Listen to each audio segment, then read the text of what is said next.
Welcome to the Accelerate America Collective Weekly Campfire. I'm Leslie Youngblood, and today I'm joined by an amazing entrepreneur. I truly hope you enjoy hearing their experiences and life path. Listen in. Atlo is a mobile refillery where customers can refill everyday products and discover eco-swaps to live a more low-waste lifestyle. While they're all about sustainability, Avery and Grace aren't your typical eco-warriors. They saw that the sustainability world can be confusing and inaccessible, and they created Atlo to help people take the next step on their eco journey, regardless of where they are. They understood that becoming a more conscious shopper starts with swapping one thing in your daily routine, and that our low waste lifestyles collectively contribute to a big impact, and wanted to demonstrate that more and more with Atlo. And on top of their mobile refillery, they recently announced a move to a brick and mortar location. So another incredible step to making eco accessible for everyone. Our guests, please welcome Avery Lain and Grace Moore to the campfire today. You guys, a brick and mortar, tell us about that.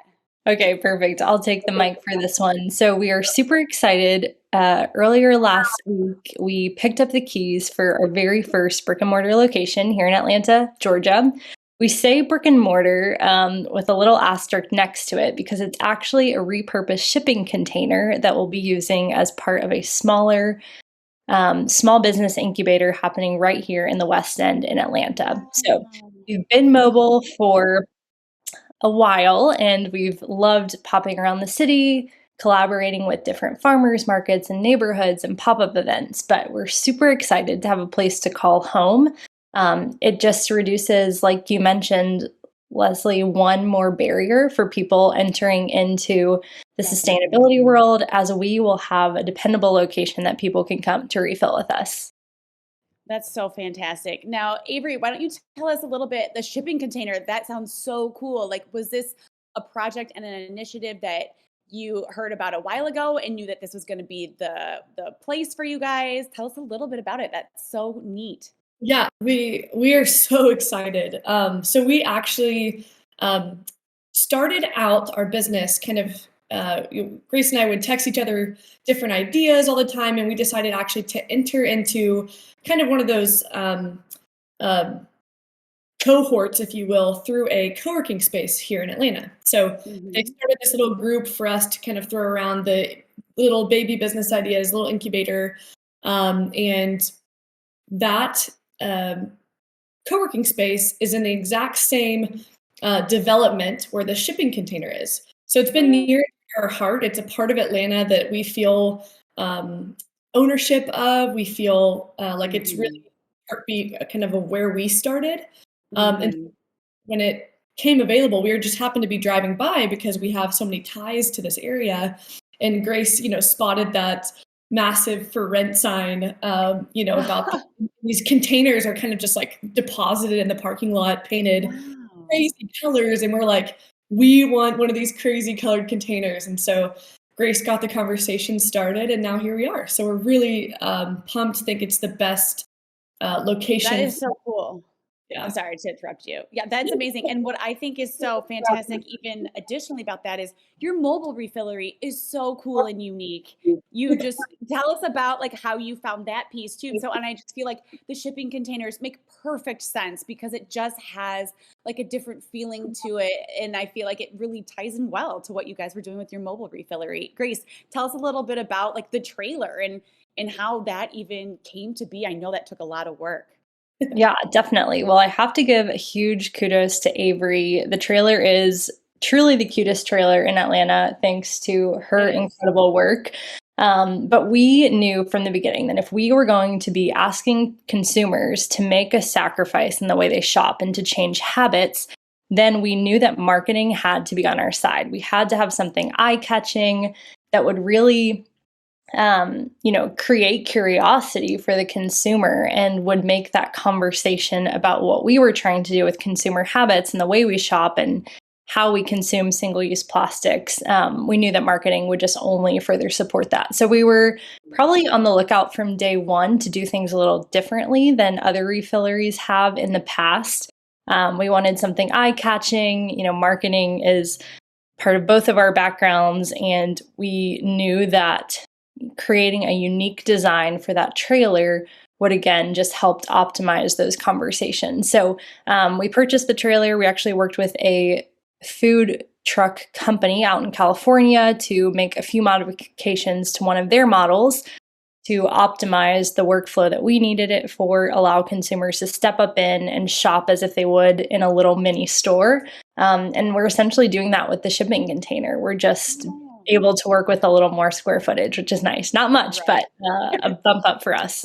Right. That's fantastic. I love it. And anybody that's listening, go check out their website, go to their Instagram. We'll drop that in the chat. It truly is the most adorable trailer in Atlanta, and I'm sure it'll be the most adorable shipping container as well. So we have the results from our first poll, and the audience would like to know, who were some of your early influences? Avery, why don't you start first? Yeah, I feel like Grace and I might have a similar answer. Shout out to our hometown of Atlanta, Sarah Blakely. I'm sure most people. Oh, yes. Mm-hmm. She is as far as female entrepreneur goals, she has checked every box and set the standard. And so ever since the very first How I Built This episode came out, and she was the crowning interviewee. Wow. Loved her story, and we feel very close to her, obviously physically because we're in Atlanta, but right and stuff. So that's definitely top answer. Love that. Grace, is she your early influence choice too, or is there somebody else? Well, yeah, I think, there's so many strong entrepreneurs that we have both modeled after. But I think it's important too to talk about brands as far as role models go. And when we were creating Atlo, we really looked at top brands that we had a lot of respect for. And one of them was Method. I'm sure you know Method soap. Another interviewee on How I Built This. But when we were talking about the concept of Atlo, there's a lot of business owners that are super passionate about a specific topic, but there's a little bit of kind of narrow sight, and these brands don't really care about mass adoption, and they don't care about accessibility, and they don't care about really creating a platform for everyone. And so as we were creating Atlo, we wanted to be, of course, in the sustainability world, but we wanted to be a product that was picked up, a way to shop that was adopted by Atlanta, not because of its super hyper sustainability-ness, but because there was that accessibility to the brand. So I think Method is probably the brand I would say that I admire as we build Atlo, as far as doing things a little differently. Right. That's a really great point. I think for any business owner, whether you're just starting or you've been in business, to look not just to competition in terms of like the big brands, but because they have obviously done something right. Like they are getting results. And so what can you take as inspiration to tweak and do better and make your own? And I just think that's super smart. And Sarah Blakely, just love her so much. She's another great follow on Instagram for everybody listening. Her content is just so inspirational, just a fantastic influence as well. And so I kind of now want to pivot to you both being friends before even starting Atlo. Were you both entrepreneurial? Were you friends before, and then how did it sort of come to be that you went into business together? Grace, I would love to hear you kind of go back and tell us how it all started. Well, I was hoping you would pick Avery because Avery. No. Well, yeah, Avery, why don't you take this one? Okay. So we, for those who are listening, Grace and I met actually in Mozambique, which is a country in Africa. What? Where they only speak Portuguese. And so we both we're kind of working for a nonprofit on a farming project. And so amidst the machete cutting banana leaves, we just became friends. That's kind of how we started. And then, we both returned back to the States and kind of loosely stayed connected. Took a trip to Colorado randomly together, both had some free time and reconnected, kind of that depth of friendship quite a few years ago. And then ever since, we've been, we both kind of knew that we were entrepreneurial through conversations, but I think we found solace with each other, and we're like, okay, you're not crazy. I don't think I'm crazy. Let's kind of do this. And Grace has been in the startup world for a long time too, and I also have a background in there. We just literally started texting each other business ideas, and then finally the sustainability thread stuck, and that morphed a little bit over time. But Atlo was really born because both of us found a unique, to us, passion, and realized that we both shared that and knew that each other were the hardest workers we knew. And so we both had that innate trust. So I think that our friendship built the trust that we needed to be able to go into something like this together. Yeah, I think, we've never had two founders interviewed at the same time in our campfires before. And I feel like it's a really unique position and setup to have. Is there anything that you would say to somebody considering going into business with a friend, or like one big thing that you both have learned as you've started Atlo and continued with it together? Great. Yeah, we hopefully one day we'll write a book on this topic. Yes, I hope so. It's really something, we would both answer differently. So hear my voice on this one. But I think Avery hit the nail on the head when she said we went into business together. We weren't best friends. We didn't live in the same state. She was in Texas. I was in DC when we reconnected, and then I ended up back in Atlanta. But we weren't childhood best friends. We didn't have this super long history, but there was just some spark of trust built on the foundation of work ethic and intelligence, and skill set, which we kind of had witnessed each other, each other's different gifts working in different circles across states and across country lines even. But that super strong foundation is probably something that I would advise when you're considering going into business with a colleague or a friend or a contact. There's a lot that is going to come up in your future that you won't be able to prepare for. I think individually, I would say working with a co-founder is probably one of the hardest things I've had to do, and Avery's amazing. So it's nothing about the person. It's hard to build something with someone. And so regardless, at the end of the day, when you are considering working with someone else, make sure there is some core that you can count on apart from anything else that goes right or wrong along the journey. I think Avery and I both said from day one, at the end of the day, our friendship is far more important than any of this. So if ever that is at risk or in jeopardy, we need to have some tough conversations and make some tough calls, because we're not willing to walk away from this hating each other or disrespecting one another, or losing kind of that respect and inspiration that we give each other probably day in, day out. So you hear lots of founder stories and interviews of co-founders that just can't make it work. And we heard that probably at the beginning and we're like, oh yeah, sure, but that won't be us. And we get it now. It is hard to build something with someone, but if you can go back to that core element of trust and kindness and you may not always like each other day in and day out, but if you can respect one another for what they give to the business and know that really you're only building something because of each unique skill set and gift, then we believe you can make it work. So it's hard, but it is so worth it if you can figure it out and put the time in to work through the communication hiccups and the different perspective roadblocks. That is probably going to happen, but there's got to be something that you can come back to at the end of the day. Right. Yeah, I think that's so true. And then I'd love, even Avery, for you to take the flip side, because I think also to look at from the other lens, it's like, how fortunate are you to have a co-founder? Because most business owners or entrepreneurs, it's very lonely and nobody really understands unless they're doing it. And so to have each other must be a really nice thing as well. You are so accurate in that.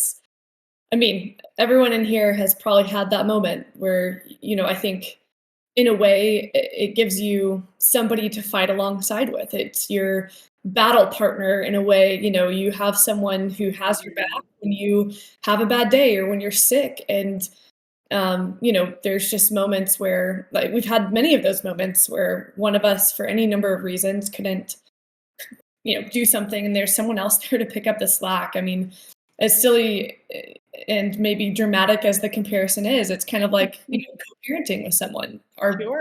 We have a business that was our little baby, and it's like, oh, well, I've been holding it for the past week, and I'm exhausted, and here, some sleep. Your turn. It's exactly how it goes, and I think it took us a while to figure it out. Kind of like new parents are just around the crib constantly, like both staring wide-eyed. That was the beginning. Normal. What's happening? What Like, should we are you do? breathing? That is how it was the beginning, and then after a few months, it was very much like, we both got this. You take some time off now, because at the beginning, there's no days off. There's no even if you're not physically at your desk or at an event, your mind is going crazy. And so I think the best thing is just having someone to share the, I say burden, but yeah, it takes time and someone to do it with. I mean, everyone loves, it's like having a built-in best friend that you just also get annoyed by half the time. You have altering perspectives, but that's the beauty of us that's there. And I wouldn't have it any other way. That's awesome. And that sort of like leads me, being friends and maybe having some trepidation about maybe going all in on a business, but knowing you both brought these really great strengths. And the second question that our audience would like to know is, when did you know it was time to go 100% in on Atlo? Avery, would you like to lead us off with this one? Yeah, we actually probably have similar answers to this as well, but we both were working at startups prior to this. And through, of course, our friendship, we knew that each other wanted to do something, and then we knew we probably wanted to start something together. And so it kind of came down to, we were both reaching a natural end with the startup that we worked, the different startups we worked for prior.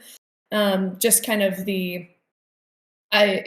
happy to stay at that startup, but feel like I learned what I needed to, on very, both of us on very amicable terms with our previous employers. They're currently mentors for us now, helping us succeed. So it's very amicable. But for me, I'll say that it was very much a practical answer of timing. My previous job, it felt like time, but also just, when you talk about something constantly, when, I used to text Grace once a day with a business idea. Now we're constantly texting the same business idea every day, all the time. What about this? What about this? The excitement bubbles up, and it makes you, just feel like I'm ready to go all in, and a high risk tolerance. So I was ready probably day one, but it was both a practical thing and a heart thing. Gotcha. And Grace, what about you? When did you know you were ready to go all in? Yeah, so like Avery mentioned, when we were talking about the container, we had both committed to being a part of an idea incubator and kind of had promised each other, if we come out of this idea incubator with the same passion of the idea that we do in the beginning, not that it won't change, but at least the excitement and passion level is there, then we're willing to kind of carry this to the next level. I think, in full transparency, we were planning on launching in April 2022. So we kind of had our eyes set on Earth Month of this year. And like Avery mentioned, we were working on different projects, had kind of picked an ideal time to give us some time off, as well as enough time to really plan and build the brand launch that we had hoped for. And then, like all entrepreneurs, we hustled and made it happen in November of the year prior. So we felt like there was a unique opportunity in the Q4 shopping schedule, a market gap unique in Atlanta. And so like Avery said, we were both pretty sold out at that first conversation. I think we would both have put money on the fact that we would actually launch Atlo. It wasn't just an idea, but I think, expediting the timeline really forced us to go all in much earlier than I probably had anticipated, and just build something in a different way. When you're working with a fast launch timeline, you throw out some of your plans for the sake of timing. And we've been really lucky to, have had the Atlo launch story that we've had, to have the feedback that we've developed. Those first few months were essential to our brand, even though it looked a little bit different than we would have hoped for. Gotcha. So I think that's so interesting that you you launched in 2021 with initial launch in 2022, and as you were developing the idea for the brand, we know that we had the big pandemic. Did the pandemic factor into your business plans, or how did it alter maybe what you were maybe initially concepting for Atlo, if anything? Avery. I would say definitely, like anyone who's been, in this position in the past few years, you can't not take the pandemic into consideration. And so I think that was part of the reason why we chose to launch in a mobile setting, because typically our mobile vending was outside at farmers markets, with, pretty, you can only fit so many people in the trailer at one time anyway. So you're dealing with as close of quarters. And of course, everything that was done last year was done with masks, and we bought this massive thing of hand sanitizer that we, natural hand sanitizer that we pumped everywhere. But I would say it did influence our, initial launch of doing mobile, because brick and mortar leases and commercial real estate, especially in the pandemic, was just a little dicey. Sure, no doubt. That's a really, really great points. Thank you for sharing that. So we have our next question from the audience, and they would like to know, what was a defining moment in your brand story? Grace, why don't you lead us off with this one? Oh, such a good question. And I feel like I am so lucky to sit behind the social media face of Atlo most days. Like Avery mentioned, we tag team on everything. And that's really the best part about having a business partner. But I think for me, Avery actually asked me this question a few weeks ago, like, what's kind of your most proud entrepreneurial moment? And when I put it in the context of Atlo, I think watching a stranger on social media reach out to us about their excitement for the brand and a question that we were able to answer is probably that, it seems like it's such a small thing, but when you talk about building a brand, that transition is kind of the snowball effect that is required for mass adoption and organic marketing and watching your customer base transform from mostly friends to mostly strangers. So kind of watching that social flip from the individuals that were interacting with our brand go from friends to strangers to now friends is probably the pivotal moment for me. It wasn't one event, it wasn't one influencer. It was just kind of that organic switch of us knowing who we were talking to, because they were our networks and our friends that we relied on to launch the brand, and then realizing that this was actually much greater because we were now having more conversations with people we didn't know than people we did. Yeah, I love that. Thank you. Avery, what about you? Was there a defining moment that you consider for Atlo? Yeah, no, a million, really. Pivots are every day sometimes. Right. I have a very vivid memory.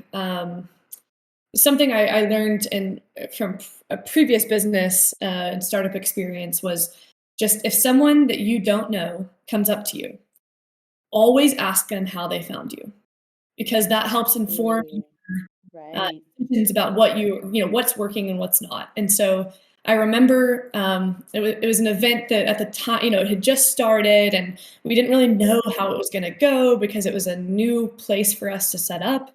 And this awesome couple comes up to us, and she is carrying 5 different massive empty bottles.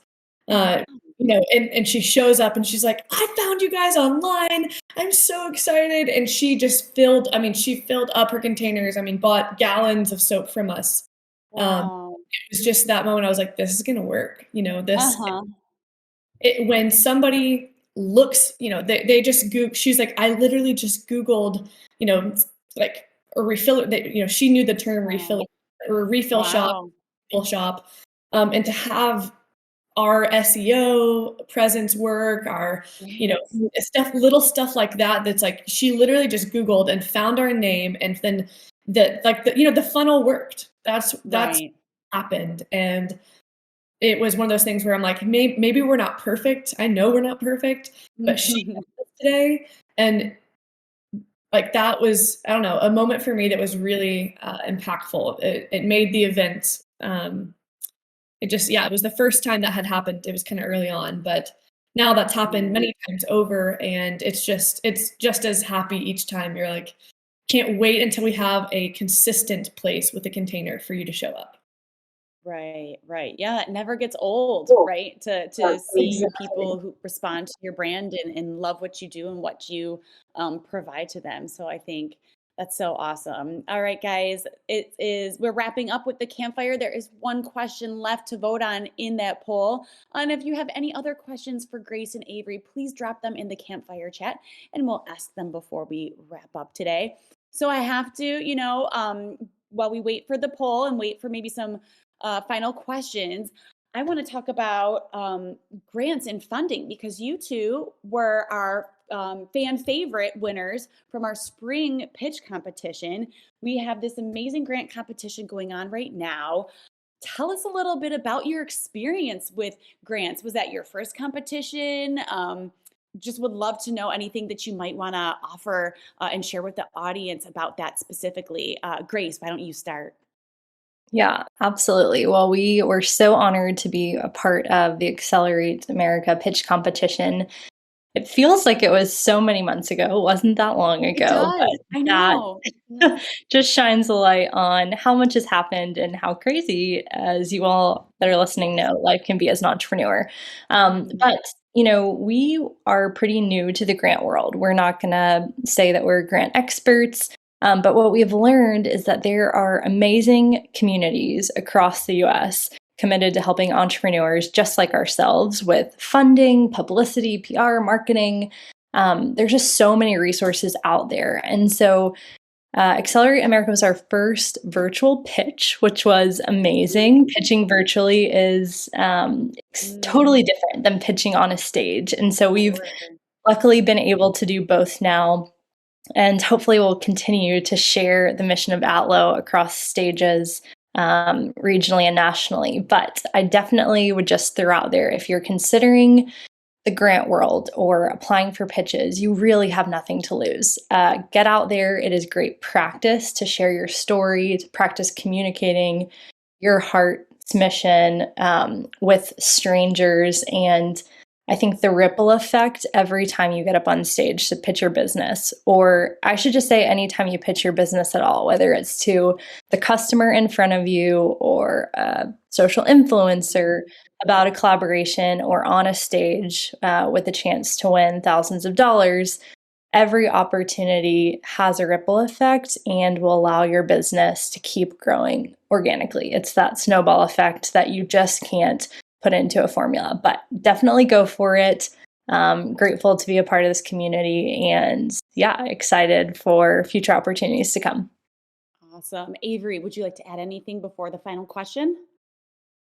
Yeah, and Grace did a great job answering that. I think my only thought on that is just my advice for people would be to reach out. If you know anyone who's in that stage ahead of you, you're watching them in the pitch competitions, just ask them.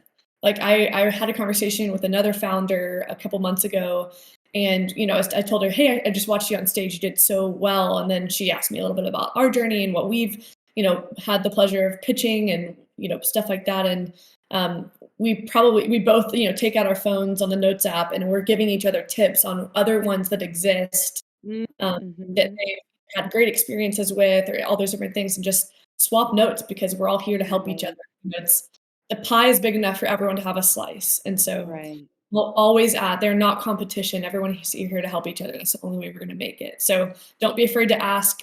other people where they've found traction in pitches and grants.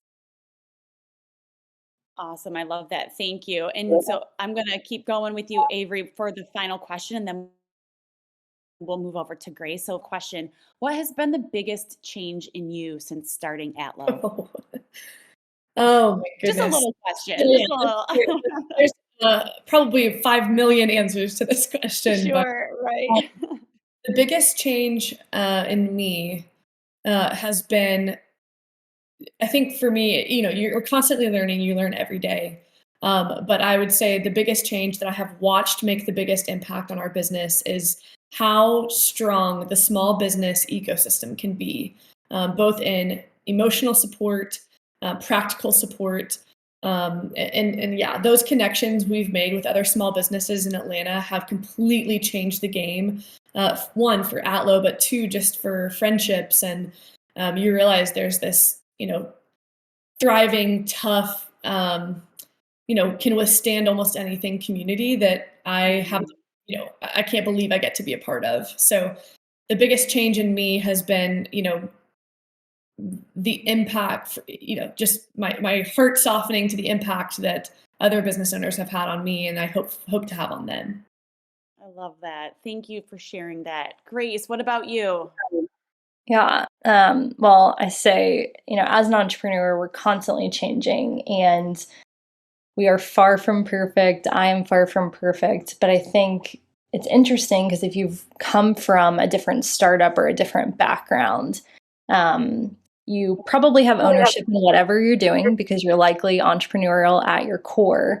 But I think when you start your own company, there's this fear of, what if I don't do this perfectly? Or what if I mess up? And, it's easy to be consumed with the what ifs. And I think working with Avery and just having someone that is so compassionate and so kind and so encouraging has just allowed me to let go more and more. Now, I'll be honest, I'm still very tight-fisted, but I think that is probably where I hope to continue to change over the years, to really let go and, rely on team members, not only Avery, but rely on other helping hands to grow something much bigger than we ever could on our own. So, Right. I love that. Thank you so much for sharing that. And thank you both, Grace and Avery from Atlo.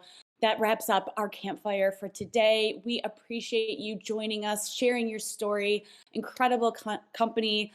Everything that you're doing is so fantastic, and your collective is here for you.